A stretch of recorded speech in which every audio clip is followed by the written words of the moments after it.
Oui, bonjour à tous. Que la paix et la grâce du Seigneur Jésus-Christ soient avec chacun de vous au nom de Jésus-Christ de Nazareth. Donc nous sommes en 2025 et comme promis, je continue la méditation de la parole de Dieu au nom de Jésus-Christ. Parce que l'Écriture, la parole de Dieu est faite pour nous enseigner, pour nous instruire, pour nous corriger, voilà, pour nous consoler aussi, pour vraiment nous permettre de connaître le Dieu véritable. Jésus-Christ a dit, vous connaîtrez la vérité et la vérité vous affranchira. Alors par la parole de Dieu, nous connaîtrons la vérité qui nous affranchit et cette vérité nous permettra de nous rapprocher de plus en plus de Dieu, de plus en plus du royaume de Dieu et savoir ce que Dieu attend de chacun de nous. Que Dieu vous bénisse et je vous dis, prenez votre Bible. Voilà, donc installez-vous, prenez votre Bible. Et partagez aussi, invitez vos amis, connaissances à regarder cette méditation. Et n'oubliez pas de partager surtout cette méditation avec le plus grand nombre. Et vous pouvez aller sur YouTube aussi, sur ma chaîne YouTube. Donc TV 972. Là, vous allez voir vraiment d'autres prédications, enseignements, évangélisation et beaucoup d'autres activités. Que Dieu vous bénisse et bonne méditation. Donc je m'étais arrêté au verset 27 de l'évangile de Luc, le chapitre 9. Donc aujourd'hui, nous allons continuer à partir du verset 28. Évangile de Luc, chapitre 9, à partir du verset 28. Il est écrit environ 8 jours après qu'il lui dit ces paroles, Jésus prit avec lui Pierre, Jean et Jacques, et il monta sur la montagne pour prier. Donc il y avait 3 disciples qui accompagnaient toujours Jésus pour des missions spéciales. Ce n'est pas que Jésus-Christ préférait ses disciples, mais Jésus-Christ savait pourquoi il les a choisis. Pierre, Jacques et Jean, ils ont expérimenté des choses que les autres disciples n'ont pas expérimentées. Et vous savez que plus vous êtes intime avec Dieu, plus Dieu va vous révéler des choses qu'il ne révèle pas à certaines personnes. Beaucoup de gens veulent avoir vraiment de grandes révélations, mais n'ont pas d'intimité avec Dieu, ne prient pas, ne passent pas de temps de prière pour pouvoir chercher Dieu, et ils veulent avoir de grandes révélations. Il faut savoir que Dieu donne de grandes révélations et de grandes missions à ceux qui sont proches de lui dans la prière, à ceux qui sont vraiment intimes avec lui. Donc Pierre, Jacques et Jean, c'était les plus intimes envers Jésus. C'était eux qui étaient le plus proches de Jésus au niveau relationnel, qui parlaient le plus souvent avec Jésus, qui posaient des questions à Jésus, qui étaient vraiment proches de Jésus. Donc Jésus-Christ les prenait avec lui pour leur permettre d'expérimenter certaines choses. Donc Jésus prit avec lui Pierre, Jean et Jacques. Et il monta sur la montagne pour prier. Et je vous avais déjà dit précédemment qu'il est bien aussi de se retirer pour prier. Vous pouvez prier en public, vous pouvez prier à l'église, vous pouvez prier d'une manière collective, mais il faut savoir aussi se retirer seul pour prier. Vous pouvez vous enfermer dans une chambre pour quelques heures, ou une matinée, et pourquoi pas une journée, pour prier, pour lire, méditer la parole de Dieu, pour louer, adorer le Seigneur Jésus. Et vous pouvez prier aussi à la montagne. Il y a des pays où les gens vont prier à la montagne. Donc, il est bon de trouver un temps pour être seul avec Dieu, pour ne pas être dérangé. Et pendant que vous priez, mettez votre téléphone sous silence, pour ne pas être dérangé pendant que vous priez. Parce que lorsque vous priez et le téléphone sonne, et vous avez des notifications, cela vous perturbe, cela vous dérange et cela coupe votre communion avec Dieu. Donc si vous voulez vraiment passer un temps dans la prière sans être dérangé, apprenez à mettre votre téléphone sous silence. Donc Jésus-Christ, il partait avec ses disciples sur la montagne pour prier. Particulièrement Pierre, Jacques et Jean, c'étaient les disciples les plus intimes envers Jésus. Pendant qu'ils priaient, donc ils étaient déjà sur la montagne, il y avait Pierre, Jacques et Jean et Jésus. Pendant qu'ils priaient, l'aspect de son visage, du visage de Jésus, changea et son vêtement devint d'une éclatante blancheur. Donc il y a eu une transformation. Pendant que Jésus-Christ était en train de prier avec ses disciples, son visage changea. Même son aspect même a été transformé. Les disciples qui étaient avec Jésus ont vu cela de leurs yeux. Ils n'étaient pas en train de rêver. Ce n'était pas un songe. C'était quelque chose de réel. Donc, vous savez que pendant la prière, beaucoup de choses peuvent se passer. Oui, pendant que vous priez, Dieu peut se manifester envers vous. Vous pouvez avoir une vision. Le Seigneur Jésus peut se manifester à vous d'une manière ou d'une autre. Pendant la prière, il y a des miracles. Il y a des choses qui se passent pendant que vous priez. Oui, le Seigneur aussi peut ouvrir vos yeux sur le monde spirituel pour voir ce qui se passe autour de vous. Le Seigneur peut vous révéler des choses cachées que vous ne pouvez pas recevoir si vous n'étiez pas en prière. Donc c'est pour cela que la prière, elle est puissante. Lorsque vous priez au nom de Jésus, il y a une puissance dans la prière. Et lorsque vous priez avec foi, avec détermination, le Seigneur saura vraiment vous révéler de grandes choses. Le Seigneur va vous montrer une autre facette de lui. Parce que vous savez que plus vous êtes proche de Jésus dans la prière, et bien plus vous allez apprendre à connaître Jésus.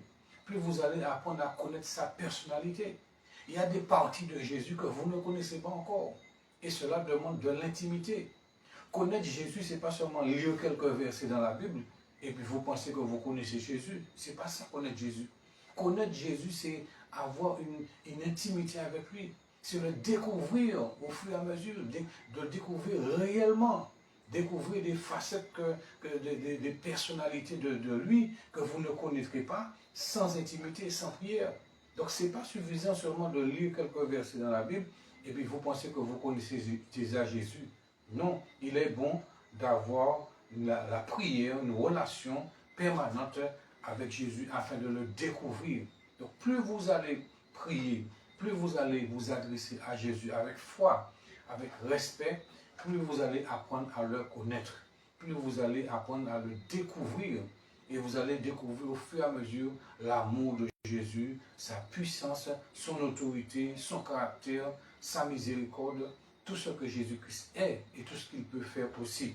Mais tout cela demande de l'intimité. Vous avez besoin, parce que beaucoup de gens passent beaucoup de temps au téléphone. Et plus vous passez du temps avec quelqu'un, plus vous allez connaître cette personne. Et oui, et c'est vrai ce que je dis, plus vous allez passer du temps, que ce soit au téléphone, que ce soit en présentiel, d'une manière ou d'une autre, plus vous passez du temps avec quelqu'un, plus vous allez découvrir cette personne. Vous allez découvrir ses forces, ses faiblesses. Vous allez découvrir ce que cette personne aime, ce que cette personne n'aime pas. Voilà, donc plus vous avez des moments intimes, en parole avec quelqu'un, et plus vous allez découvrir cette personne. Donc avec Jésus, c'est pareil. Plus vous passez du temps dans la prière, à vous adresser à Jésus, avec foi, avec respect, et bien plus vous allez découvrir qui est Jésus, vous allez découvrir vraiment son cœur, ce qu'il y a vraiment dans le plus profond de son cœur. Pendant qu'il priait, Jésus-Christ était là sur la montagne, l'aspect de son visage changea. Et oui, et son vêtement devint d'une éclatante blancheur. Le vêtement de Jésus a changé même de couleur. C'est extraordinaire ça. Vous imaginez, vous priez avec quelqu'un et puis pendant que vous priez, la personne est en train de se transformer. Donc il y a de ceux qui auront peur, certainement. Et pourtant les disciples ne sont pas partis, ils n'ont pas fui. Mais je peux vous dire qu'il y a de ceux qui ont fui, qui ont pris la fuite de voir que Jésus est en train de se transformer devant eux. Est-ce que vous-même, est-ce que vous serez resté là? est-ce que vous n'aurez pas eu peur pendant que vous priez, vous voyez que le visage de Jésus est en train de se transformer, même son vêtement même commence à se transformer, à changer de couleur. Est-ce que vous aurez pu rester là? Eh oui, c'est ça. Mais les disciples sont restés là. Et qu'est-ce qu'il a dit? Pendant qu'il priait, pendant que Jésus priait, l'aspect de son visage changea et son vêtement devait d'une éclatante blancheur. Et voici deux hommes s'entretenaient avec lui. C'était Moïse et Élie. Vous imaginez? Regardez, depuis le temps que Moïse était déjà décédé, Élie aussi, eh bien, dans le moment de prière, pendant que Jésus-Christ priait avec ses disciples, il y a eu une apparition. Et cela peut vous arriver. Des gens aussi ont expérimenté cela. Il y a plein de témoignages des personnes qui ont eu une apparition pendant la prière. Et oui, bien sûr, il y aura toujours des incrédules. Il y a des gens qui vont toujours dire que c'est le diable, mais il ne faut pas voir le diable partout. Le diable n'est pas omniprésent. Voilà, donc Jésus-Christ peut apparaître à quelqu'un. Parce que n'oubliez pas que Jésus-Christ a dit qu'il a reçu tout pouvoir dans le ciel et sur la terre. Et même sous la terre. Donc il a le pouvoir d'apparaître à qui il veut, quand il veut. Voilà, Jésus a le pouvoir de le faire. Donc pendant la prière, vous pouvez avoir une apparition. Pendant la louange, pendant l'adoration, le Seigneur peut se manifester à vous par une apparition, pour vous transmettre un message, pour vous dire quelque chose, pour vous reprendre, peu importe. Jésus-Christ, il a le pouvoir de vous apparaître pendant la prière, pendant la louange, pendant que vous êtes en relation, en communion avec lui. Et c'est ce qui s'est passé pendant que les disciples étaient là avec Jésus. Il y a eu cette apparition de Moïse qui était déjà décédé depuis des siècles, ainsi qu'Élie. Eh bien, ils sont venus, ils sont apparus, et puis Jésus était là. Et je vous ai dit que Moïse représente la loi, et Élie représente les prophètes, et Jésus représente la grâce. Donc les trois là étaient là, la loi, les prophètes et la grâce étaient réunis là, devant les disciples. Donc pendant qu'ils étaient sur la montagne en train de prier, il y a eu une apparition. Donc lorsque vous priez, pensez à cela. Vous pouvez recevoir une apparition du Seigneur Jésus. Et oui, si vous êtes en train de prononcer le nom de Jésus, de louer Jésus, de l'adorer, de le glorifier, ce n'est pas le diable là qui va venir là devant vous, parce que vous êtes en train d'être en communion avec Jésus. Vous prononcez le nom de Jésus. Et quand vous prononcez le nom de Jésus, le diable doit fuir. Il doit fuir. Voilà, il doit fuir devant vous. Mais si vous prononcez le nom de Jésus, vous glorifiez Jésus, vous adorez Jésus, Jésus apparaît, Jésus n'a pas à fuir parce que c'est lui que vous adorez, c'est lui que vous louez, c'est lui que vous invoquez. Donc Jésus ne va pas fuir devant son nom. Donc si quelqu'un fuit, s'il y a une apparition qui fuit devant vous au moment où vous prononcez le nom de Jésus, cela ne peut pas être Jésus. Et oui, Jésus ne peut pas fuir devant son nom. Il n'y a que les démons, les esprits impurs, mauvais, méchants, qui peuvent et qui doivent fuir devant le nom de Jésus. Donc quand vous prononcez le nom de Jésus, lorsque vous priez, vous pouvez avoir l'apparition, voilà, même d'un ange, parce que vous prononcez le nom de Jésus. Et n'oubliez pas, comment vous pouvez tester pour savoir quel esprit est devant vous, eh bien vous prononcez le nom de Jésus. Vous dites, au nom de Jésus-Christ, qui es-tu? Voilà, vous avez le droit de parler, de prendre autorité sur l'esprit qui est là devant vous, pour savoir si cet esprit vient de Dieu ou pas. Vous prononcez le nom de Jésus-Christ de Nazareth, vous glorifiez Jésus. Donc si vous prononcez le nom de Jésus, vous adorez Jésus, vous glorifiez le nom de Jésus, là vous allez discerner quel esprit qui se présente à vous. Donc pendant que vous priez, il peut y avoir des manifestations. Et oui, il peut y avoir des manifestations. C'est pas, il y a des églises, il n'y a rien qui se passe. Je ne comprends pas, aujourd'hui il y a des églises, c'est foi. C'est foi, il y a la prière, il y a la louange, il y a l'adoration, mais il n'y a aucune manifestation, aucune guérison, aucune délivrance. Ce n'est pas normal. Là où la puissance de Dieu est présente, les miracles, les guérisons, les délivrances doivent s'opérer. Jésus n'a pas changé. Partout où Jésus passait, il y avait toujours quelque chose qui se passait. Voilà. Pendant même qu'il enseignait, les gens étaient délivrés, les gens étaient guéris. Les démons même se manifestaient là où Jésus était. Est-ce que Jésus-Christ a changé? Non, Jésus n'a pas changé. Et la puissance de Dieu non plus n'a pas changé. Donc c'est pour cela que si nous prions avec foi, nous prions avec détermination, il faut savoir que le Saint-Esprit, la puissance de Dieu se met à l'œuvre et les gens sont guéris, les gens sont délivrés, les démons se manifestent parce que Jésus-Christ est glorifié. Et voilà ce qui s'est passé.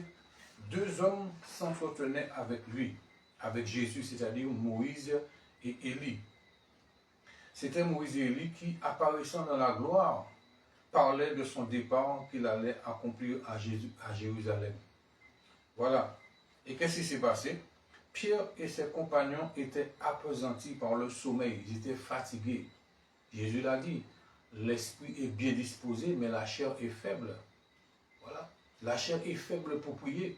L'esprit veut prier, votre esprit veut prier, mais votre chair ne veut pas.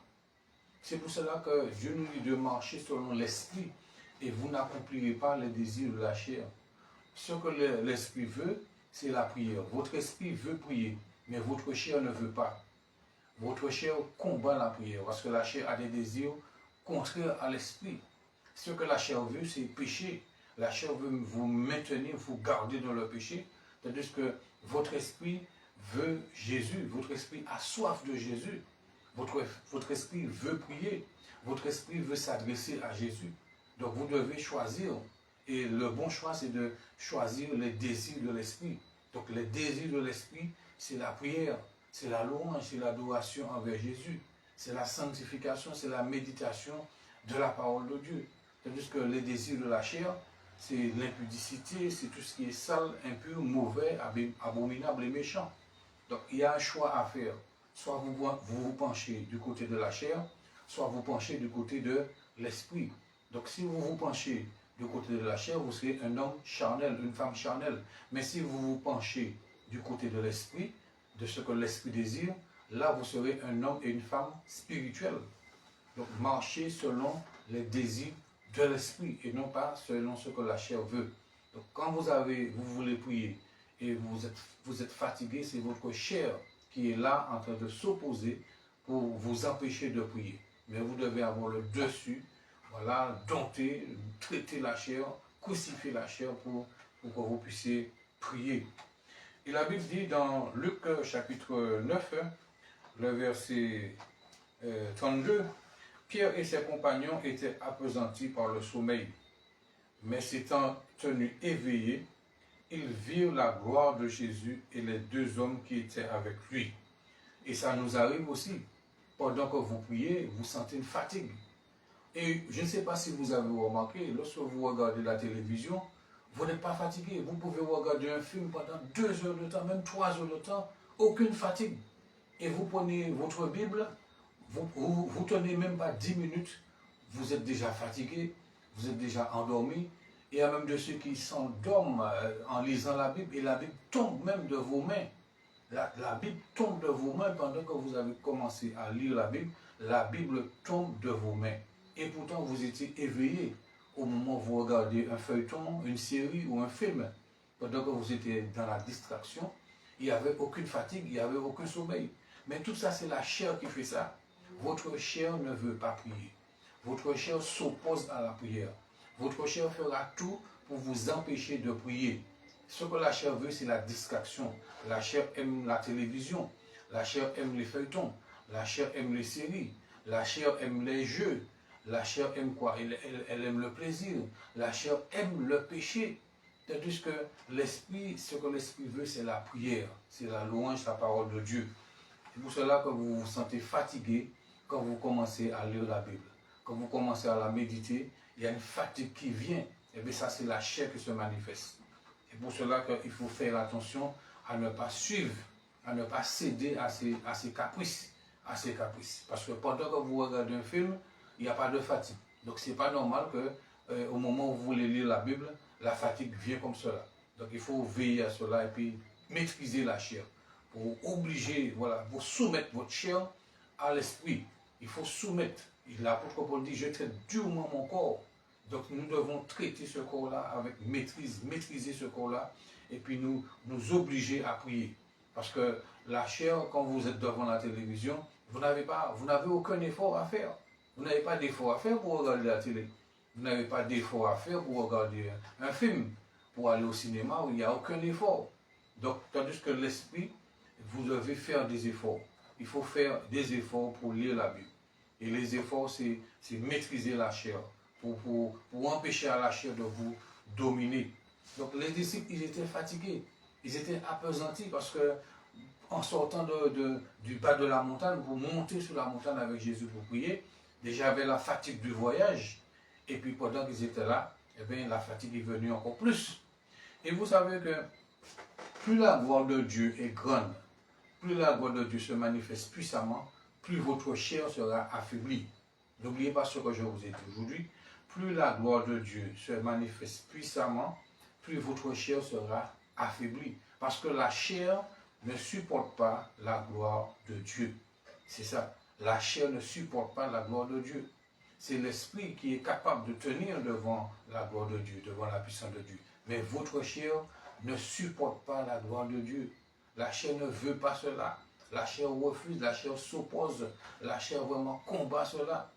Et pour cela qu'il faut vraiment apprendre à prier, rester en communion avec Jésus. La Bible nous dit que Pierre et ses compagnons étaient appesantis par le sommeil. Et ça vous arrive des fois d'être appesantis par le sommeil. Vous voulez prier, mais vous sentez la fatigue là. C'est ça. Mais il faut maîtriser ça. Il faut dompter ça. Il faut dominer la fatigue. Mais la Bible dit que mais s'étant éveillés, s'étant tenus éveillés, ils virent la gloire de Jésus et les deux hommes qui étaient avec lui. Cela veut dire, pour voir la gloire de Jésus, mon frère, ma soeur, il faut que tu sois éveillé. Il faut rester éveillé. Ne te laisse pas emporter par le sommeil. Ne te laisse pas emporter par la fatigue. Si tu veux voir la gloire de Dieu, reste éveillé. Au moment où tu pries, au moment où tu lis la Bible, tu la médites, reste éveillé. Ne t'endors pas.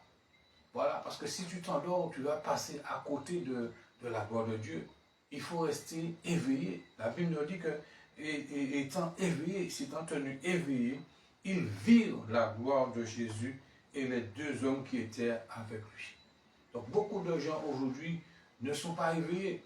Ils viennent à l'église, on vient à l'église, mais on n'est pas éveillé. Des gens sont appesantis par le sommeil, par un sommeil spirituel. Les gens viennent à l'église et repartent comme ils sont venus. C'est pas normal.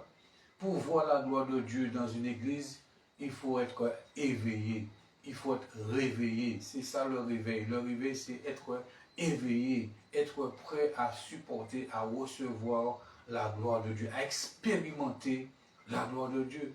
Mais si nous sommes endormis spirituellement, il faut savoir que nous n'allons pas expérimenter la gloire de Dieu. Donc mon frère, ma soeur, si tu veux expérimenter la gloire de Dieu déjà dans ta vie, ne te laisse pas dominer par la chair. Ne te laisse pas dominer par la chair. Ne te laisse pas dominer par le péché, par aucun péché. Parce que le péché aussi alourdit. Voilà, le péché alourdit ton esprit. Le péché t'empêche d'avancer. Le péché t'empêche de voir la gloire de Dieu. Le péché t'empêche d'expérimenter la puissance de Dieu. On ne peut pas pécher comme cela, comme on veut, quand on veut, où on veut, et puis on pense qu'on verra la gloire de Dieu. Non. Le péché est un obstacle à la gloire et à la puissance de Dieu. Si nous voulons voir la gloire de Dieu, si nous voulons expérimenter la gloire de Dieu, il faut nous repentir sincèrement. Il faut nous repentir et nous convertir et arrêter de continuer à pécher comme cela, consciemment, volontairement, et puis penser qu'on verra la gloire de Dieu. Non. Donc il y a un prix à payer, le prix de la sanctification, le prix de la consécration pour voir et expérimenter la gloire de Dieu. La Bible nous dit que vraiment ils étaient éveillés et ils virent la gloire de Dieu et les deux hommes qui étaient éveillés qui étaient avec lui. C'est-à-dire que pour voir la gloire de Dieu, il faut être éveillé. Si vous voulez vraiment expérimenter de grandes choses avec Jésus, soyez éveillés spirituellement. Ne soyez pas des hommes et des femmes endormis par la chair. Et oui, parce que la chair vous endort, le péché vous endort, les passions du monde vous endorment, les choses du monde vous endorment. Tout cela, ça fatigue. C'est pour ça que Jésus-Christ a dit dans l'évangile Matthieu chapitre 11, verset 28, « Venez à moi, vous tous qui êtes fatigués et chargés, et je vous donnerai du repos. » Le péché fatigue. Oui, les péchés que nous commettons, ça nous fatigue. Les péchés que vous pratiquez, cela fatigue aussi. C'est pour cela que plus quelqu'un pêche, plus cette personne sera fatiguée et endormie spirituellement. Le péché, c'est un fardeau. Lorsque nous péchons, lorsque nous pratiquons le péché, cela c'est un fardeau et cela fatigue l'âme. Cela fatigue, voilà, votre esprit même. Même votre esprit est fatigué. Et la chair est là, la chair prend le dessus. Et à cause de cela, vous ne pouvez pas voir la gloire de Dieu. Il ne suffit pas de chanter « Seigneur, fais-moi voir ta gloire ». Il y a des conditions pour voir la gloire de Dieu. Il faut vraiment se dépouiller, se décharger, se sanctifier, se consacrer pour voir la gloire de Dieu et être en communion avec Dieu dans la prière, comme les disciples, soit en communion avec le Seigneur. La Bible dit qu'au moment où ces hommes se séparèrent de Jésus, Pierre lui dit, « Maître, il est bon que nous soyons ici. Dressons 3 tentes, une pour toi, une pour Moïse et une pour Élie. » Ils ne savaient pas ce qu'ils disaient, parce qu'ils étaient dans la confusion. Vous savez que lorsque vous êtes fatigué, je ne sais pas si cela vous est déjà arrivé, vous êtes en train de prier, vous avez déjà laissé le sujet de prière. Vous êtes en train de prier pour un sujet, mais vous êtes tellement fatigué, vous êtes déjà arrivé loin dans la prière. Vous pensez déjà, vous êtes en train de prier, vous pensez l'haricot rouge, le feu sur l'haricot, vous commencez à dire des bêtises. Cela vous est déjà arrivé? Vous ne restez pas concentré. Eh oui, vous êtes en train de parler peut-être vous priez pour quelqu'un, vous êtes déjà entré sur un autre sujet. Vous commencez à parler de la chaise, de la table, de la voiture, de n'importe quoi, pendant que vous êtes en train de prier. Tout ça, c'est la fatigue de la chair. Tout cela, c'est l'assoupissement. Cela vous alourdit quand vous n'êtes pas éveillé spirituellement, quand vous n'êtes pas vraiment dans l'esprit. Vous savez que même pendant la prière, vous commencez à dire n'importe quoi. Cela m'arrivait dans le passé. Oui, je peux vous le dire. Moi, toute personne est passée par là. Cela m'arrivait. Vous êtes tellement fatigué que vous priez, mais vous savez même plus ce que vous disiez. Vous savez même plus ce que vous dites. Tout cela, c'est la fatigue spirituelle. Et Dieu veut nous délivrer, vous délivrer de cela en ce soir même au nom de Jésus-Christ de Nazareth, afin que vous soyez concentrés lorsque vous priez, que rien ne puisse vous déranger, que vous ne soyez pas confus dans la prière. Donc les disciples ne savaient pas quoi dire, ils étaient fatigués, voilà, et tout ce qui se présentait devant eux, eh bien, ils ne comprenaient pas ce qui se passe. Et Pierre dit, dressons 3 tentes, mais avec quoi il allait faire les tentes? Ils étaient sur la montagne. Pierre ne savait plus ce qu'il disait. Dressons 3 tentes, une pour toi, une pour Moïse et une pour Élie. Mais Élie n'était pas venu pour rester là sur la montagne. Élie, c'est juste une apparition qu'il a faite. Élie aussi. Élie et Moïse, ils sont apparus juste pour avoir une conversation avec Jésus. Ils ne sont pas apparus pour rester là sur la montagne. Donc, et Pierre ne savait pas ce qu'il disait. Jésus allait redescendre avec eux, mais Moïse et Élie n'allaient pas redescendre de la montagne avec les disciples. Il n'y a que Jésus-Christ qui allait redescendre avec eux. Donc Pierre a commencé à dire un peu n'importe quoi parce qu'il était un peu confus devant toute cette gloire-là. Et c'est pour cela que même des fois, nous sommes un peu confus lorsque nous voyons vraiment des choses extraordinaires. On ne sait pas quoi dire. On ne sait pas quoi dire devant la gloire, devant la puissance de Dieu. On est comme dans la confusion. Mais Jésus-Christ a rétabli les choses. Il a rétabli l'ordre. Et Jésus-Christ ne va pas vous laisser dans la confusion. Si vous voyez quelque chose que vous ne comprenez pas, il faut savoir que le Seigneur Jésus, il va vous permettre de comprendre certaines choses.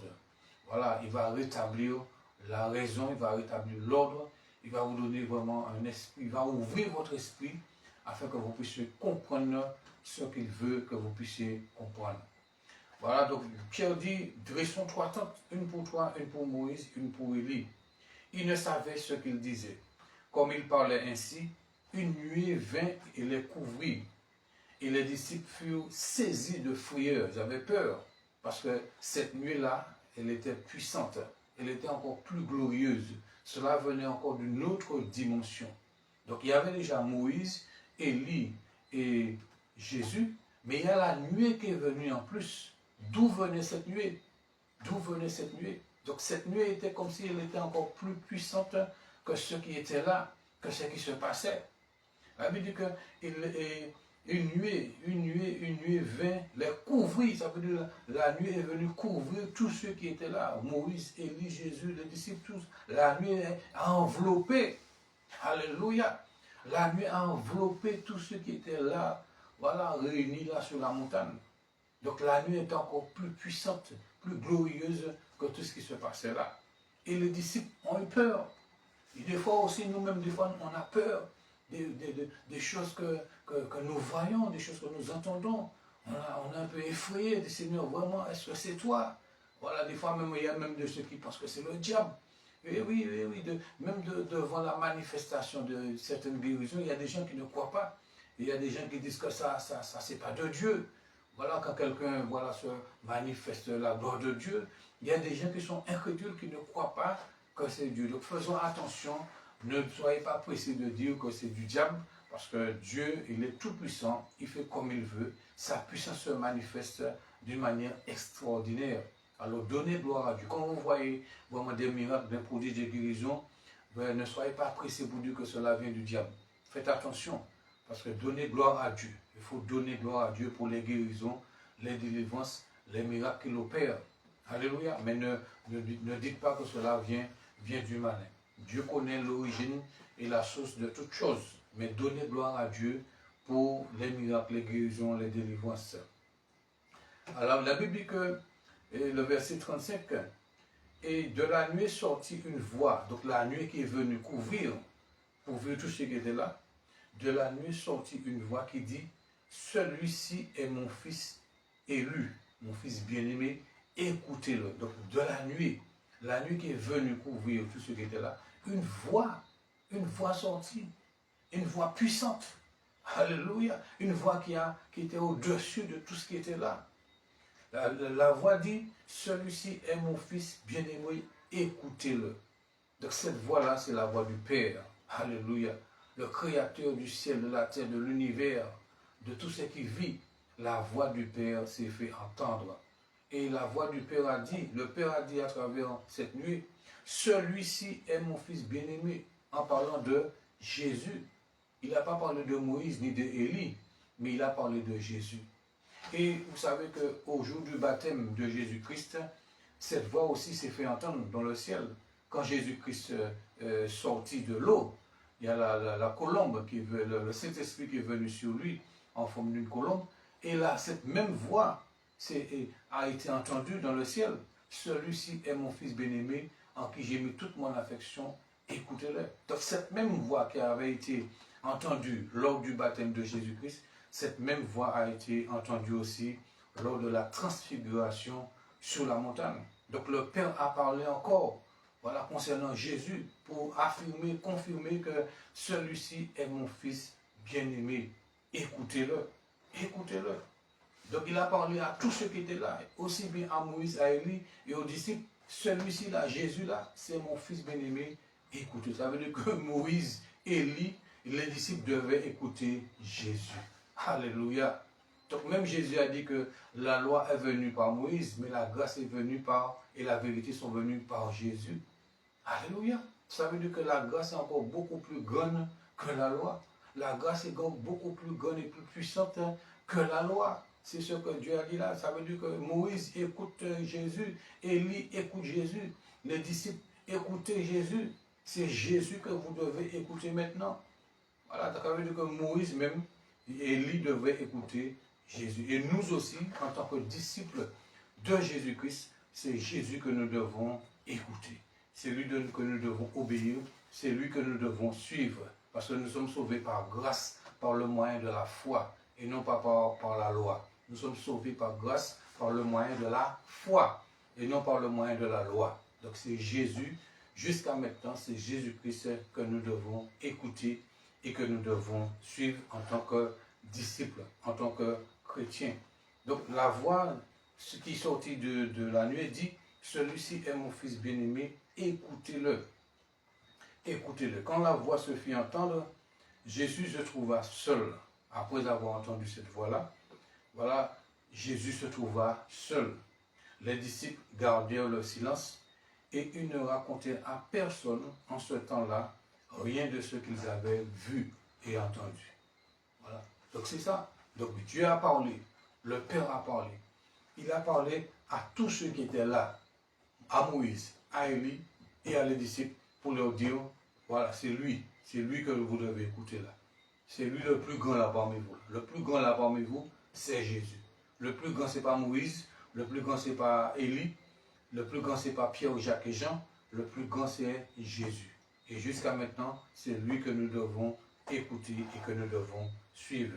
C'était tellement extraordinaire que les disciples ne pouvaient plus rien dire après. Après ce qu'ils ont vu, après ce qu'ils ont entendu, ils ne pouvaient plus rien dire. Ils ont gardé le silence. Donc même des fois, nous-mêmes aussi, devant la gloire et la puissance de Dieu, on ne peut que des fois que garder le silence. Garder le silence devant la gloire de Dieu, devant la puissance de Dieu, et puis adorer le Seigneur. Voilà. Devant la gloire et la puissance de Dieu, il faut simplement l'adorer. L'adorer tout simplement, de tout notre cœur. On n'a pas de mots, les mots ne suffisent même pas pour vraiment donner gloire à Dieu. Des moments même, on se tait et on adore, on se prosterne et on adore le Seigneur. C'est ça, vraiment. Là. Ceux qui adorent Dieu en esprit et en vérité. Des fois, je trouve même que dans certains lieux, les gens sont trop bavards. Comme si Dieu c'est un petit copain, quoi. On parle à Dieu comme si c'est une petite camarade. Non, Dieu n'est pas n'importe qui. Dieu n'est pas notre petit copain. Jésus avait la crainte de son Père. Les disciples même craignaient Dieu. Et Élie, Moïse qui était là, ils craignaient Dieu. Et des fois, je vois que les gens disent que oh, Dieu m'a parlé, voilà, Dieu me parle tout le temps, Dieu me parle comme si... Non, c'est pas comme cela. C'est ça. Dieu, il est au ciel, il est omnipotent, omniprésent, omniscient, mais ce n'est pas n'importe qui. Ce n'est pas n'importe qui. Donc nous devons avoir du respect envers Dieu, de la crainte envers ce Dieu grand, ce Dieu tout-puissant, ce Dieu vrai, ce Dieu vivant. Voilà, donc Jésus-Christ vraiment a été désigné comme celui que nous devons écouter, que nous devons suivre. Et le verset 37 nous dit, le lendemain, lorsqu'ils furent descendus de la montagne, donc ça veut dire qu'ils sont restés toute la nuit sur la montagne. C'est formidable cela. Combien de jours, combien de personnes aujourd'hui, combien de pasteurs que vous connaissez qui vont prier à la montagne? Il n'y en a pas beaucoup. Combien de pasteurs qui passent une nuit, pasteur, prophète, évangéliste, docteur ou apôtre, peu importe leur ministère? Combien d'hommes de Dieu, de femmes de Dieu qui passent la nuit sur la montagne à prier seul ou à prier avec 2 ou 3 personnes? Voilà, il n'y en a pas beaucoup. On veut rester dans les 4 murs de l'église. On veut rester bien au chaud ou bien climatisé. Mais Jésus-Christ, il ne restait pas tout le temps dans la synagogue. Il venait dans la synagogue pour enseigner. Mais il partait, il allait de lieu en lieu. Il allait sur la montagne pour prier le matin très tôt. Voilà, il partait le soir même, au coucher du soleil, il allait sur la montagne. Et il redescendait avant le coucher du soleil pour aller enseigner. Donc le soir même, il recevait les directives de Dieu.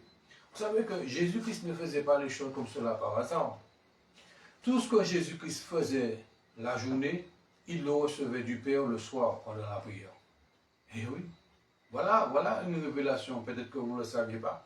Tout ce que Jésus, tous les miracles, les prodiges, les guérisons, les délivrances, l'enseignement même que Jésus-Christ portait dans la journée, il le recevait déjà le soir de son Père dans la prière. Et aujourd'hui, est-ce que nous faisons ça? En tant qu'homme de Dieu, en tant que femme de Dieu, en tant que serviteur, servante de Dieu, est-ce que nous cherchons les directives du Seigneur avant d'aller faire quoi que ce soit le lendemain? Est-ce que nous faisons cela? Tu as un projet, tu veux faire quelque chose, est-ce que tu pries le soir? Est-ce que tu demandes au Seigneur, montre-moi, donne-moi une direction, quelle est ta volonté, que veux-tu que je fasse demain dans la journée? Et oui, est-ce que nous faisons cela? On fait nos programmes, on fait nos affaires, et c'est après on s'adresse à Dieu, alors que Jésus-Christ, il s'adressait à Dieu chaque soir. Il demandait à Dieu des directives. pour le programme de la journée, pour son agenda. Chaque jour, Jésus cherchait vraiment la volonté de Dieu pour chaque journée, pour ce qu'il devait faire chaque jour. Il ne faisait rien de lui-même. Même Jésus disait ça. Jésus disait que je ne fais rien de moi-même. Tout ce que je fais, c'est le Père qui me dit de le faire. Le Père m'a donné une direction. Je suis la direction du Père que le Père m'a donné pendant la prière. Donc je vous dis que le meilleur moment de prier, le meilleur moment de prier, de recevoir les directives du Seigneur, c'est le soir. C'est le soir. Là, c'est plus calme. Voilà, vous n'avez pas l'agitation du bruit, voilà, de la journée. Le soir, vous pouvez, c'est idéal pour prier, pour méditer. C'est le soir. Donc, trouvez du temps le soir pour prier, pour méditer, pour chercher des directives de la part de Dieu au nom de Jésus-Christ. Le lendemain, lorsqu'ils furent descendus de la montagne, une grande foule vint au-devant de Jésus. Ouais, Jésus ne cherchait pas les foules. C'est les foules qui cherchaient Jésus. Et nous aussi, vous savez qu'un temps viendra, homme de Dieu, femme de Dieu, si tu paies le prix vraiment de la prière le soir, passer des nuits de prière, des veillées de prière. Voilà. Et il y a des gens qui n'aiment pas, qui disent, ah ouais, c'est pas quand tu pries beaucoup. Mais Jésus priait beaucoup.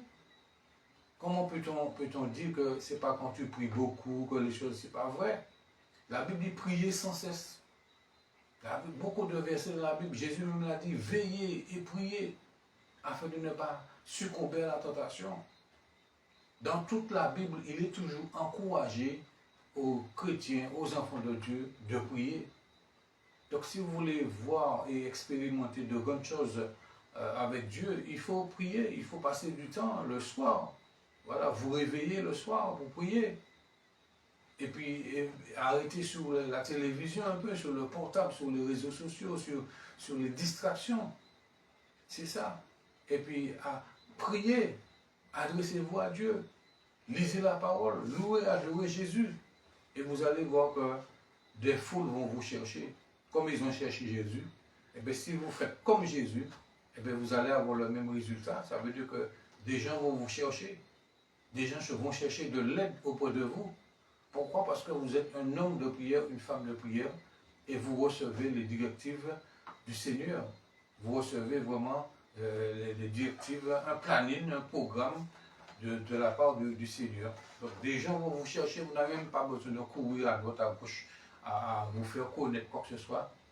Vous êtes la lumière et les gens vont venir vers vous. Voilà, le Seigneur lui-même va envoyer les gens vers vous pour que vous puissiez les aider spirituellement et aussi dans d'autres domaines. Donc le lendemain, lorsqu'ils furent descendus de la montagne, une grande foule, et quand la Bible dit une grande foule, c'est une grande foule. Hein. Ce n'est pas 2 ou 3 personnes, hein. Ce n'est pas une foule, mais c'est une grande foule. Donc c'est plus qu'une foule. Une grande foule, c'est 2 fois, 3 fois, 4 fois une foule. C'est une grande foule. Vint auprès de Jésus. Et voici du milieu de la foule, un homme s'écria, Maître, je t'en prie, porte les regards sur mon fils, car c'est mon fils unique. Un esprit le saisit, et aussitôt il pousse des cris, et l'esprit l'agite avec violence, le fait écumer, et a de la peine à se retirer de lui, après l'avoir tout brisé. J'ai prié tes disciples de le chasser, et n'ont pas pu. Race incrédule et perverse, répondit Jésus. Jusqu'à quand serai-je avec vous et vous supporterai-je? Amenez-le ici. Comme il approchait, le démon le jeta par terre et l'agita avec violence. C'est pour ça que je vous dis que, je vous ai toujours dit, c'est pas parce que quelqu'un tombe pour dire que c'est le Saint-Esprit. Voilà, le Saint-Esprit aussi, l'onction aussi peut, voilà, comme dans la Bible, quand les gens étaient sous la puissance de Dieu, ils tombaient la face contre terre. Mais il faut savoir que ce n'est pas à chaque fois que quelqu'un tombe que c'est le Saint-Esprit. Il faut avoir le discernement. Parce que les démons aussi peuvent faire les gens tomber. Ils peuvent faire tomber quelqu'un.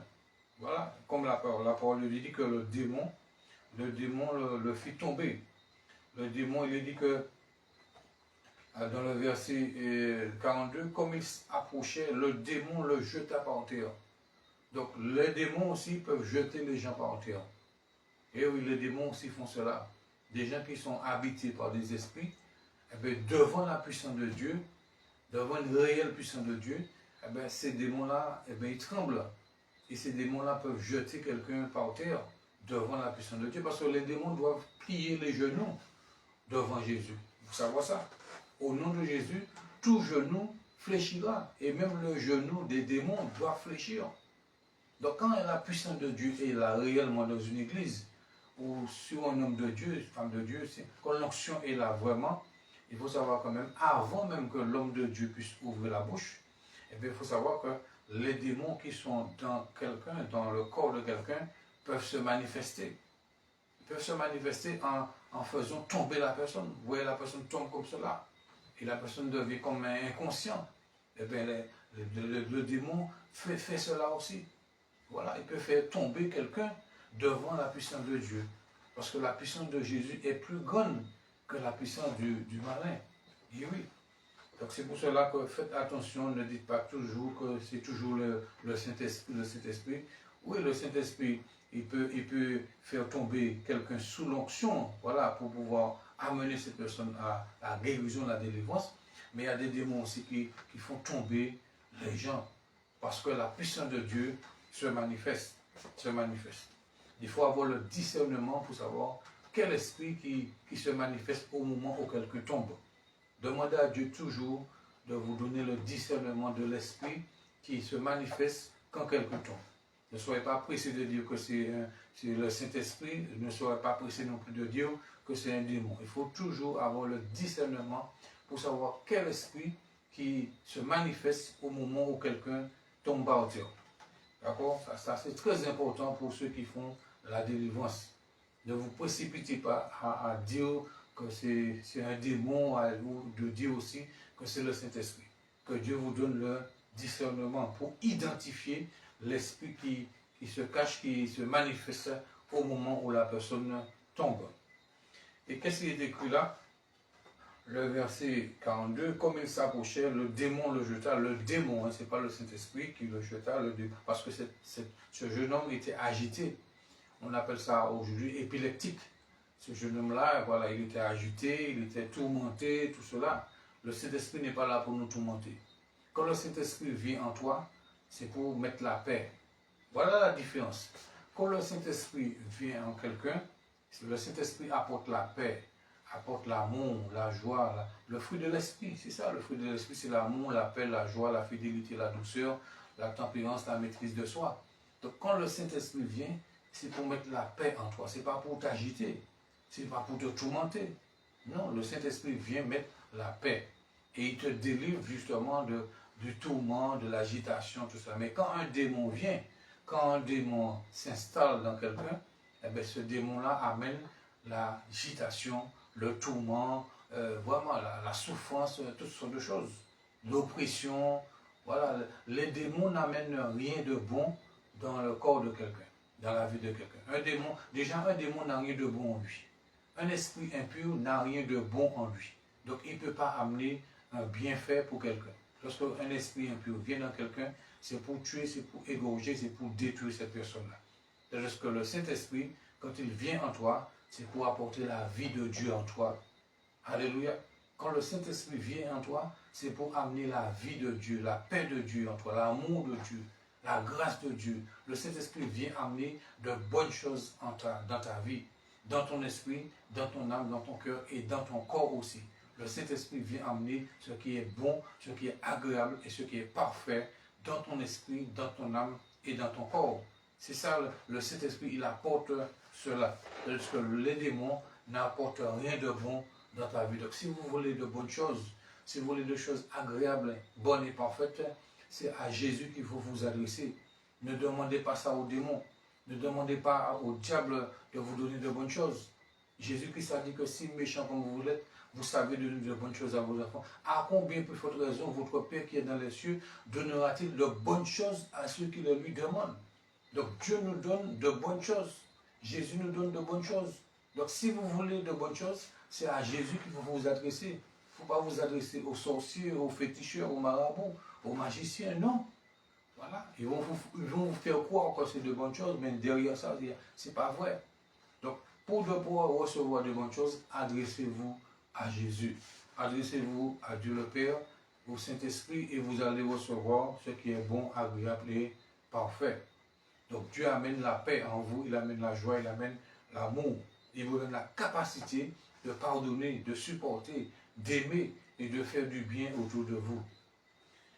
Voilà le verset 42. Voilà. Comme il s'approchait, le démon le jeta et l'agita avec violence. Le Saint-Esprit ne fait pas ça. Le Saint-Esprit ne fait pas ces choses-là. Quand le Saint-Esprit vient, il ne va pas t'agiter avec violence. Le Saint-Esprit n'est pas violent. Le Saint-Esprit, c'est un esprit calme, un esprit doux, un esprit paisible. Le Saint-Esprit n'amène pas l'agitation ni la violence dans ta vie. Je ne peux pas comprendre que quelqu'un qui dit qu'il est rempli du Saint-Esprit et puis casse tout dans une église, et casse tout, écrase les bancs, écrase les chaises. Ça, c'est pas le Saint-Esprit. Non, le Saint-Esprit ne fait pas ces choses-là. Voilà. Donc, quand vous voyez quelqu'un en train de casser tout dans un lieu, d'écraser tout, de casser tout, ne dites pas que c'est le Saint-Esprit qui fait ça. Ce n'est pas le Saint-Esprit qui fait ça. Le Saint-Esprit n'amène pas les gens à écraser les choses, à brûler les choses, à détruire les choses. Non. Voilà. Ça aussi, c'est une clé que je vous donne pour identifier l'esprit qui anime quelqu'un. Quand le Saint-Esprit est rempli quelqu'un, et il n'amène pas la personne à détruire tout, ni à détruire les gens, ni à détruire les biens non plus des autres. Non, le Saint-Esprit ne fait pas ces choses-là. Il n'amène pas l'agitation, au contraire, c'est la paix. Quand le Saint-Esprit vient, il apaise. Souvenez-vous de l'homme qui était possédé de légion. Cet homme-là, il cassait tout. Voilà, il cassait les chaînes qu'on mettait dans ses pieds, il brisait les chaînes. Il cassait tout, il vivait dans les cimetières, dans les caveaux, tout cela. Mais quand Jésus-Christ l'a délivré, il n'était plus agité. Il a retrouvé son bon sens. Il était calme, il était paisible. C'est ça l'œuvre du Saint-Esprit. Quand quelqu'un est rempli du Saint-Esprit, c'est la joie, c'est l'amour, c'est la paix qui se manifeste. Et non pas la violence, non pas l'agitation, non pas les choses pour détruire tout, pour casser tout. Ça, c'est pas le Saint-Esprit.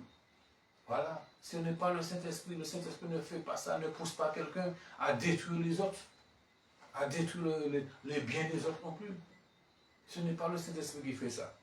Donc là, vous avez déjà un signe qui vous montre que quelqu'un qui casse tout, qui détruit tout, qui fait du mal comme ça aux gens, ce n'est pas le Saint-Esprit. Le Saint-Esprit te pousse toujours à faire ce qui est bien, voilà, à faire ce qui est juste, à faire ce qui est agréable devant Dieu. Alors, il est dit, verset 42 de Luc 9, comme il s'approcha, le démon le jeta par terre et l'agita avec violence. Mais Jésus menaça l'esprit impur, guérit l'enfant et le rendit à son père. Et tous furent frappés de la grandeur de Dieu. Alléluia. Jésus menaça l'esprit impur. Ça veut dire qu'il le menaça, il certainement a dit à l'esprit de sortir de cet enfant-là. Ça veut dire qu'on n'a pas à jouer, à rigoler avec les esprits impurs. Lorsque vous avez identifié un esprit impur, il faut le chasser. Vous n'avez pas à discuter, à négocier, quoi que ce soit. Jésus nous a donné le pouvoir de chasser le démon en son nom. On n'a pas à discuter, ni à négocier, ni à marchander avec, ni à plaisanter, ni à rigoler avec les esprits impurs. Il faut les menacer. Il faut faire comme Jésus. Si vous faites la délivrance, il faut menacer et chasser les esprits impurs. C'est ça. Il faut faire comme Jésus. Menacer et chasser l'esprit impur et les esprits impurs. Et Jésus menaça l'esprit impur, guérit l'enfant. Donc il y avait une délivrance, il y avait une guérison là aussi. Et le rendit à son père.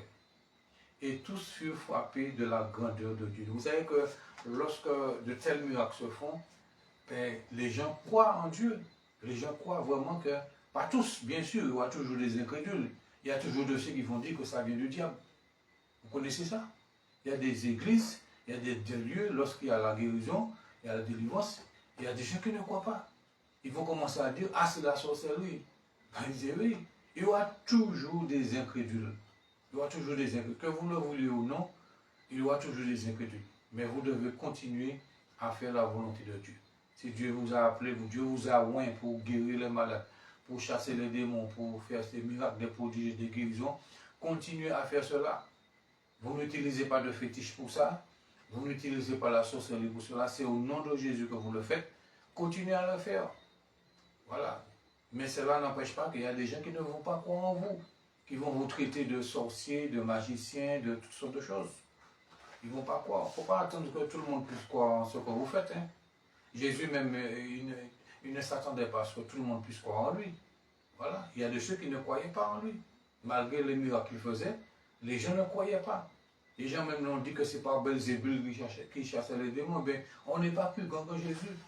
Donc lorsque vous allez opérer de miracles, des guérisons, des délivrances, il y a des gens qui ne vont pas croire en vous. Ils ne vont pas croire en votre témoignage, en votre conversion. Ils vont continuer à vous regarder comme vous étiez dans le passé. Mais continuez à faire l'œuvre de Dieu, continuez à faire la volonté de Dieu, continuez à porter la parole, prêcher la parole, enseigner la parole de Dieu, prier pour les malades, chasser les démons, continuez à faire ce qui est bien devant Dieu, afin que Dieu puisse vous dire, bon et fidèle serviteur, bonne et fidèle servante. Ne vous occupez pas de ceux qui ne croient pas en vous, qui ne croient pas en ce que vous faites. Ce que vous faites, vous savez que c'est de Dieu, que c'est vrai, que c'est au nom de Jésus que vous le faites. Vous n'utilisez pas ni la magie, ni la sorcellerie, ni les fétiches. Alors faites-le et continuez à le faire au nom de Jésus-Christ de Nazareth. Que rien ni personne ne puisse vous arrêter. Alors, voilà, la Bible dit que Jésus menaça l'esprit impur. Il menaça l'esprit impur et guérit l'enfant et le rendit à son père. Et tous furent frappés de la grandeur de Dieu. Donc à cause de ça, beaucoup de gens sont frappés de la grandeur de Dieu à cause des miracles, des prodiges. Ne vous étonnez pas, il y a de ceux qui vont reconnaître que le Seigneur est avec vous. Quand le Seigneur va vous utiliser pour faire ces choses-là, pour guérir les malades, pour chasser les démons, pour que les gens soient sauvés, il y a des gens qui vont donner gloire à Dieu. Pas tous, bien sûr, mais il y a des gens qui vont donner gloire à Dieu à cause de ce qu'ils vont entendre, à cause de ce qu'ils vont voir aussi. D'accord? Mais ne prenez pas la gloire de Dieu pour vous. Ça, c'est important. N'attribuez pas la gloire de Dieu à vous. Ne dites pas c'est moi. Non, c'est pas vous. C'est le Seigneur qui fait avec vous et au travers de vous. Ne prenez jamais la gloire de Dieu pour vous.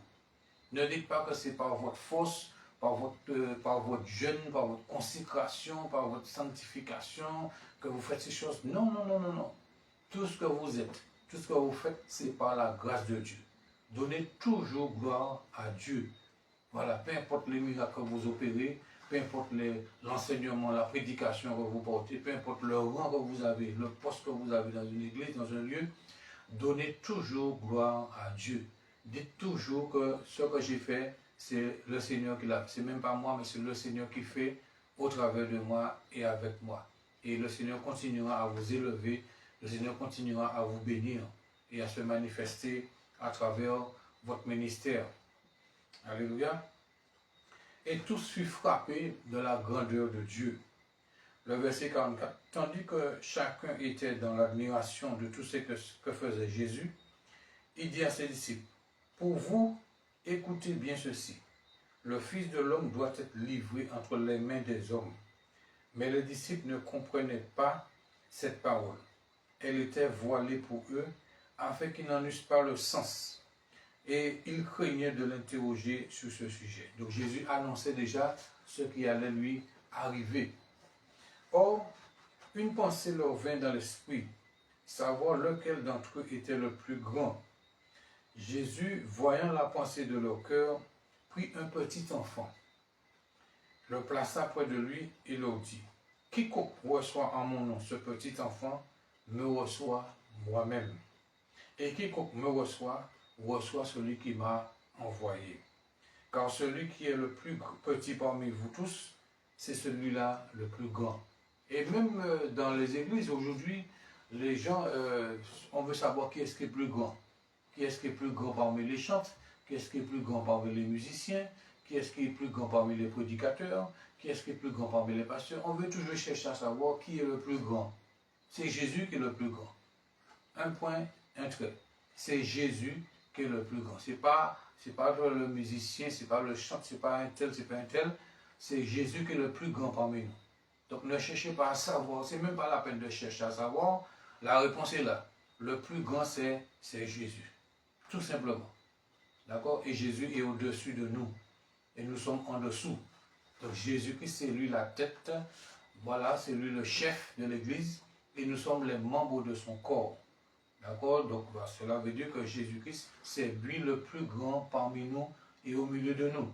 Peu importe le nombre de personnes que nous sommes, peu importe la grandeur, la taille de notre Église, de notre assemblée, peu importe notre ministère, peu importe notre popularité, n'oubliez pas que c'est Jésus qui est le plus grand et qui sera toujours le plus grand parmi nous et au milieu de nous.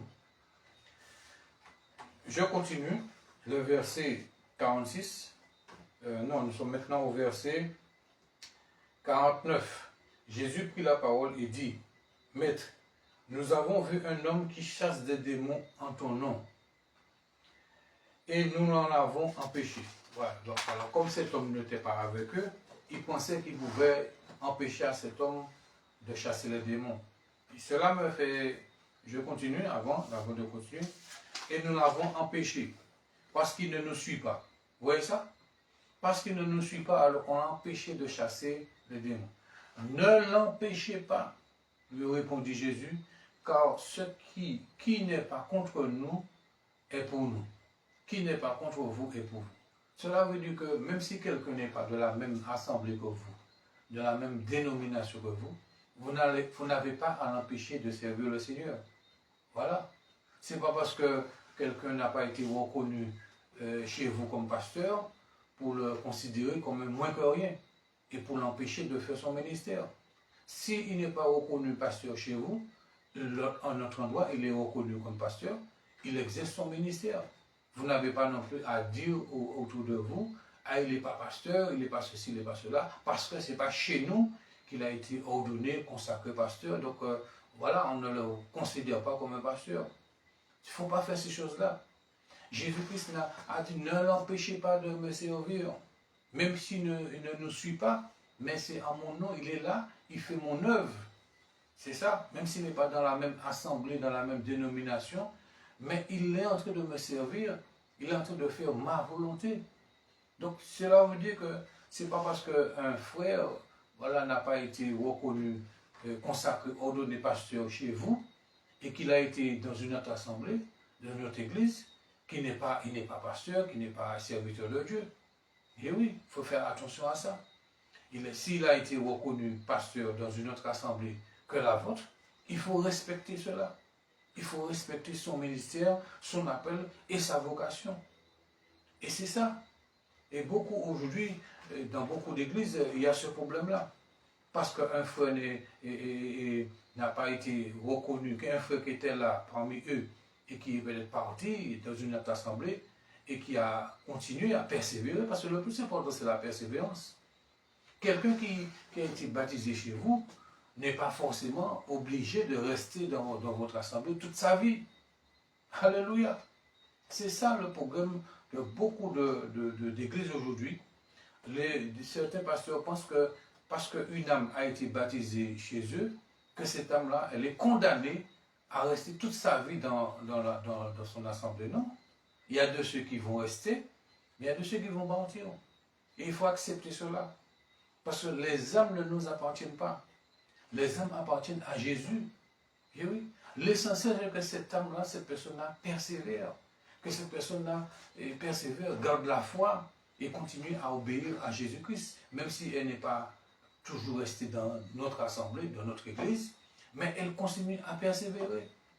Parce qu'il y a des gens qui sont dans votre assemblée là, depuis leur baptême, et qui sont là fidèles à toutes les réunions, mais qui vivent, qui font n'importe quoi, qui disent qu'ils vivent mal, qui parlent mal même de votre église, qui parlent même mal de vous, et que vous ne savez même pas. Et qui sont là, assis dans votre église. Et il y a de ceux qui sont partis, mais qui ne font pas ça, qui ne parlent pas mal de vous, qui ne parlent pas mal de votre église, mais qui persévèrent et qui servent le Seigneur. Et Dieu les a élevés en dehors de votre église. Il faut respecter cela. C'est ça. Si Dieu l'a élevé comme pasteur, il faut le voir comme un pasteur. Ce n'est pas parce qu'il n'a pas été consacré chez vous comme pasteur qu'il n'est pas pasteur. Ce n'est pas parce qu'il n'a pas été consacré chez vous comme évangéliste, docteur ou apôtre ou prophète. Et s'il a été élevé ailleurs dans son ministère, il faut respecter cela. Il ne faut pas mépriser cela, mépriser le ministère, voilà, mépriser les appels et les vocations. Même l'ange, il a réprimandé Satan, mais il n'a pas injurié les gloires. Donc, n'injuriez pas les gloires. N'injuriez pas, ne méprisez pas les ministères, l'appel et la vocation des frères qui ont été élevés en dehors de votre assemblée. Donc, faites attention à cela. Jésus a dit, ne l'empêchez pas, car qui n'est pas contre vous est pour vous. Parce qu'il n'est pas contre vous. Il est en train de servir le Seigneur. Les disciples voulaient empêcher à cet homme-là de faire cela. Pourquoi? Parce que cet homme-là ne marchait pas avec eux. Ce n'est pas parce que quelqu'un ne marche pas avec vous que Dieu l'a rejeté. Comme je l'ai entendu. Oui, je l'ai entendu. À partir du moment, si Dieu vous a conduit ailleurs, eh bien, vous n'avez pas à dire à cette personne, Dieu t'a rejeté. Non, il ne faut pas faire cette chose-là. Les gens sont libres. Ils sont libres de rester, ils sont libres de partir. Les âmes ne vous appartiennent pas. Ce qui est important, c'est que les âmes gardent la foi en Jésus et continuent à obéir surtout à l'évangile de Jésus-Christ. Donc ne condamnez pas, ne maudissez pas les gens qui partent, les gens qui vont servir le Seigneur ailleurs. Il ne faut pas faire ces choses-là, parce qu'en faisant ces choses-là, vous attirez la malédiction sur vous. Parce que Dieu n'est pas d'accord avec ces gens de paroles-là. Il faut bénir, au contraire, prier pour ceux qui sont partis, qui servent le Seigneur dans une autre dénomination, dans une autre assemblée, mais qui continuent à servir le Seigneur dans leur ministère. Donc il faut vraiment prier pour cela, les bénir, voilà, mais ne les méprisez pas, ne les jugez pas, ne les condamnez pas. Ne dites pas qu'ils ne sont pas ceci, ils ne sont pas cela, parce que cela, ils n'ont pas été élevés chez vous. Donc faisons attention, il y a ce gros problème-là dans les assemblées aujourd'hui, dans beaucoup d'assemblées, dans beaucoup d'églises, parce qu'un frère est parti, servir le Seigneur ailleurs, il a été élevé ailleurs, alors on commence à le juger, à le critiquer, à le condamner, on ne veut pas le reconnaître. Pourquoi? Parce qu'il n'est pas resté au milieu de nous. Donc Dieu fait comme il veut. Il y a de ceux qui l'appellent à rester là, il y a de ceux qui l'appellent à aller plus loin. Et oui, voilà. Un homme, une femme n'est pas condamné à rester toute sa vie dans l'assemblée où il a été baptisé. N'oubliez pas cela, ce que je vous ai dit aujourd'hui. Un homme, une femme n'est pas condamné à rester toute sa vie dans l'assemblée où il a été baptisé. Même si mon frère, même si tu as été baptisé dans cette assemblée-là, tu n'es pas condamné à rester là toute ta vie. Le Seigneur peut t'envoyer ailleurs. Le Seigneur peut t'appeler à le servir ailleurs. Ce n'est pas parce que c'est là que tu as été baptisé, que c'est là que tu dois rester toute ta vie, que c'est là que tu dois servir le Seigneur. Dieu fait comme il veut. Dieu fait comme il veut. Donc ne condamnez pas ceux qui sont partis servir le Seigneur dans une autre assemblée et qui sont entrés dans leur ministère. Parce qu'il y a de ceux qui sont là, qui veulent servir le Seigneur, mais qui sont là, qui sont bloqués. On leur dit que toutes sortes de choses, on leur dit non, tu ne peux pas, toutes sortes de choses. Et ils ont l'appel, il y a de ceux mêmes qui sont refroidis même, qui sont refroidis. Et qui sont même, il y a même ceux qui sont un peu dégoûtés même, et qui sont là, qui viennent, mais il n'y a plus de zèle. Ils se sont refroidis parce que, voilà, on dit que c'est là que tu dois rester, c'est là que tu es condamné à rester toute ta vie là. Ce n'est pas vrai. Quand la Bible dit n'abandonnez pas votre assemblée, il n'a pas parlé de dénomination. La Bible dit que n'abandonnez pas votre assemblée comme c'est la coutume de quelqu'un. Ça veut dire que le Seigneur, à travers son serviteur, disait que n'abandonnez pas la communion fraternelle. C'est ce que ça veut dire. N'abandonnez pas, ne cessez pas de vous rassembler. Mais ce n'est pas question de dénomination pour dire que parce que c'est là que j'ai été baptisé, je dois rester toute ma vie là. Non, Dieu peut te faire rester là, mais Dieu peut t'envoyer aussi ailleurs. Et il faut que les pasteurs acceptent cela. Donc, ne jugez pas, ne condamnez pas, ne maudissez pas ceux qui quittent votre assemblée pour aller le servir le Seigneur ailleurs. D'accord? À partir du moment qu'ils sont dans la volonté de Dieu, qu'ils sont dans le plan de Dieu, à partir du moment qu'ils ont gardé la foi, qu'ils obéissent à l'évangile, bénissez-les, priez pour eux et encouragez-les dans leur ministère. Mais ne les condamnez pas, ne les jugez pas et ne les maudissez pas. Au nom de Jésus-Christ, faites attention à ces choses-là. D'accord? Je vous en supplie, ne les empêchez pas, comme Jésus a dit, ne les empêchez pas de servir le Seigneur. Même s'ils ne servent pas le Seigneur avec vous, dans votre assemblée, Jésus a dit, ne les empêchez pas. Donc il faut obéir à ça. Parce que les disciples voulaient empêcher à cet homme de servir le Seigneur. Pourquoi? Parce que cet homme ne marchait pas avec eux.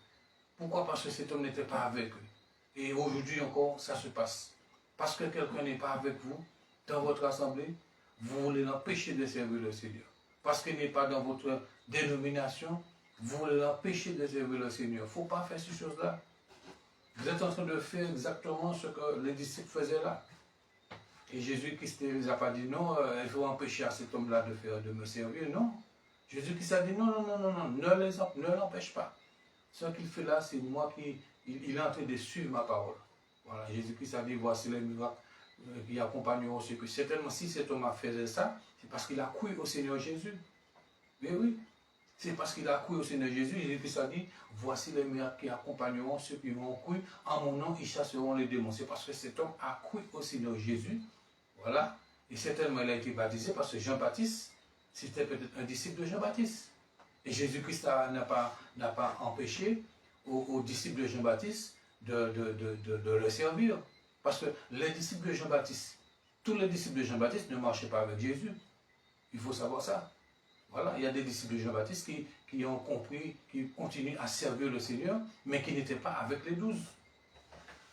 Et oui, peut-être que vous n'avez pas encore écouté cet enseignement-là, mais je vous le dis. Tous les disciples, vous savez que Jésus-Christ avait ses disciples, mais Jean-Baptiste aussi avait ses disciples. Même que les disciples de Jean-Baptiste sont venus lui dire, mais tous les gens vont maintenant à Jésus. Et Jean-Baptiste a dit, mais Jésus est plus grand que moi. Donc Jésus avait ses disciples, mais Jean-Baptiste aussi avait ses disciples. Ce sont ceux qu'il a baptisés, qu'il était au désert.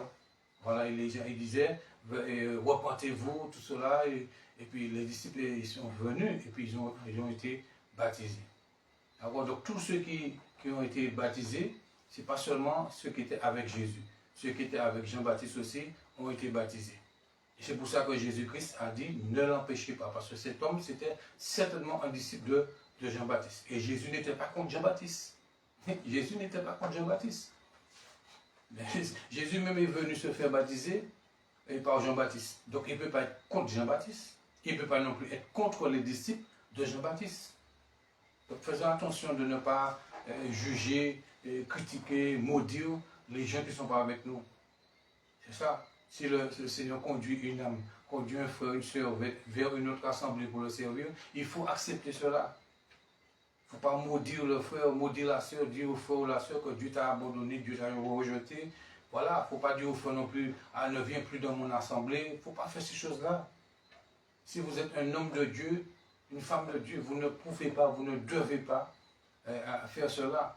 Même si le Seigneur dirige un frère ou une soeur dans une autre assemblée que la vôtre pour le servir, vous n'avez pas à interdire au frère de revenir dans votre assemblée parce que le Seigneur l'a envoyé pour le servir ailleurs. Ne faites pas ces choses-là. Parce que quand vous faites ces choses-là, vous n'exercez pas la miséricorde. Voilà, vous n'exercez pas la compassion. Ça veut dire que vous êtes tellement orgueilleux et jaloux. C'est ça, c'est la jalousie.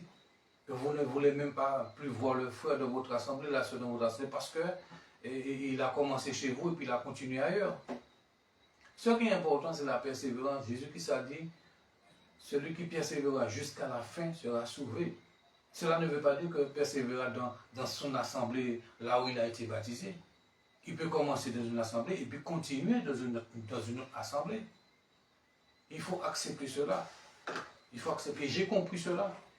C'est pour cela que moi-même, je ne juge personne, je ne condamne personne, je ne méprise personne. Voilà, que les gens soient dans notre assemblée, qui vont le servir le Seigneur ailleurs, Moi-même, je n'ai pas de salle. Voilà. Je n'ai pas de salle. Je suis dans un studio. Je vous prêche la parole de Dieu. J'enseigne. Je suis libre. Je suis libre. Je peux aller dans une assemblée aujourd'hui. Je peux aller ailleurs dans une autre assemblée. Voilà. Je ne m'attache pas à une dénomination. Je vous le dis là aujourd'hui. Je ne m'attache pas à... Je suis Jésus. Et je vais là où Jésus me dirige, là où il me conduit. C'est ça. Et je suis prêt à travailler avec les hommes de Dieu et les femmes de Dieu qui sont d'accord, qui acceptent que je travaille avec eux. Si vous ne voulez pas que je travaille avec vous, je ne vais pas vous forcer. Voilà. Moi, je suis Jésus. Je suis le Seigneur. Et je ne vais pas non plus mendier un service. Voilà. Je ne fais pas ça. Je ne vais pas supplier un ministère, supplier une assemblée pour que je puisse servir. J'ai compris cela. Dieu m'a délivré de ces choses-là. Je ne vais plus mendier un ministère, mendier un service dans une église. Je ne fais pas ça. Quand Dieu m'appelle à le servir dans une église, il va disposer le cœur du pasteur à me laisser le servir dans son église. Tout simplement. C'est ça. Quand on est dans le plan, dans la volonté de Dieu, eh bien, le Seigneur touche le cœur du pasteur pour qu'on puisse le servir là où il veut. Mais le Seigneur ne va pas vraiment s'opposer à ce qu'on puisse le servir là où il a décidé qu'on puisse le servir. Rien ni personne ne peut t'empêcher de servir le Seigneur là où Jésus-Christ a décidé que tu le serves. Donc c'est pour cela que, homme de Dieu, femme de Dieu, ne mendie pas le service. Ne fais pas cela. Frère, s'il te plaît, sœur, s'il te plaît, ne mendie pas, ne sois pas un mendiant de service, un mendiant de ministère. Ne fais pas ces choses-là. Voilà. Là, quand le Seigneur veut que tu puisses le servir, tu vas le servir. Tu n'as pas cherché à supplier un frère, supplier une assemblée, supplier le pasteur pour que tu puisses servir. Ne fais plus ça. J'ai compris cela aujourd'hui. Ça fait quelque temps là.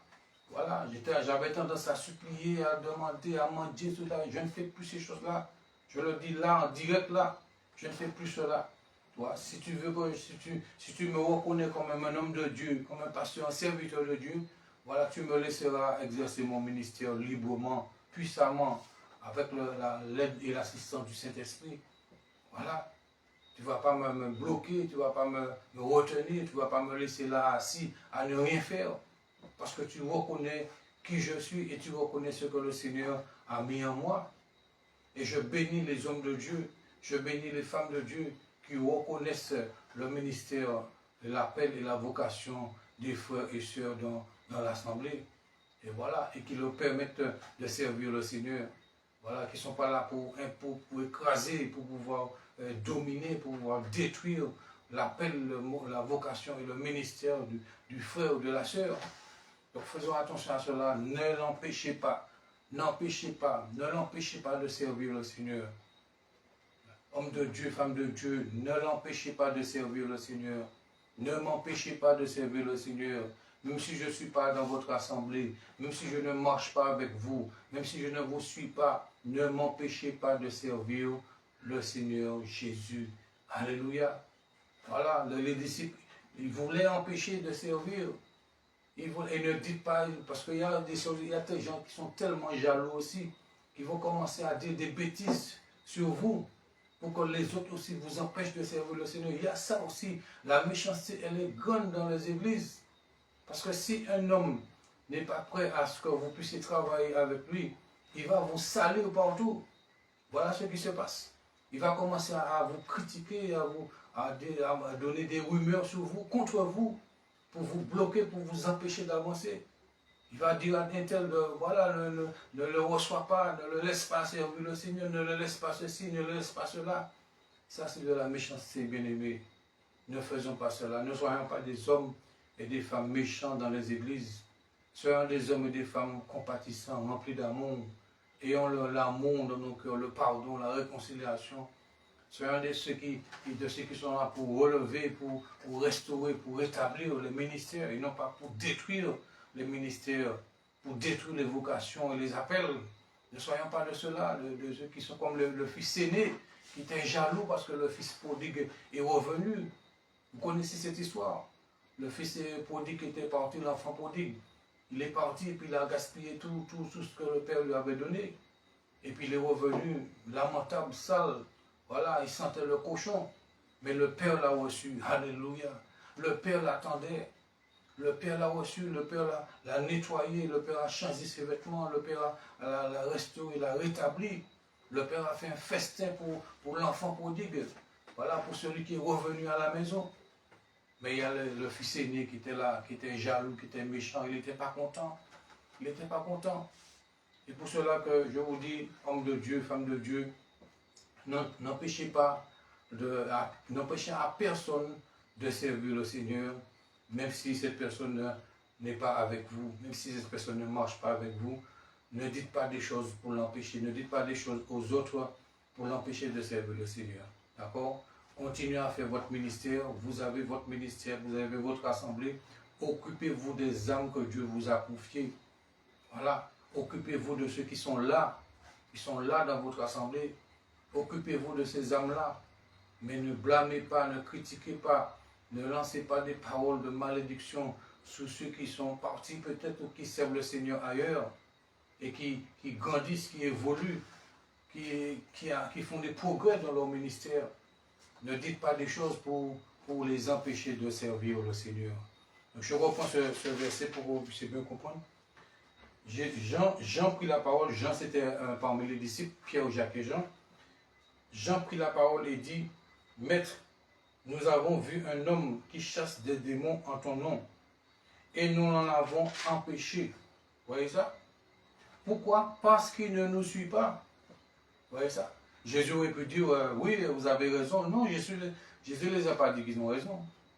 Ils ont dit parce qu'il ne nous suit pas. Donc on l'a empêché de faire ça. Jésus-Christ a dit, ne l'en empêchez pas. Lui répondit Jésus, car qui n'est pas contre vous est pour vous. Donc ce n'est pas parce que quelqu'un ne vous suit pas dans votre assemblée, ne marche pas avec vous, que la personne est contre vous. Non. Donc vous n'avez pas non plus à être contre cette personne. Vous n'avez pas à parler, à agir contre quelqu'un qui ne vous suit pas, qui n'est pas avec vous, voilà, qui a été élevé ailleurs que chez vous. Il faut au contraire donner gloire à Dieu. Si quelqu'un a été élevé, qui a été honoré dans une haute assemblée que la vôtre, donnez gloire à Dieu. Vous n'avez pas à agir et parler contre cette personne pour l'empêcher de servir le Seigneur ailleurs. Donc faisons attention à cela. Ne l'empêchez pas. Jésus l'a dit, j'insiste sur cela. Ne l'empêchez pas.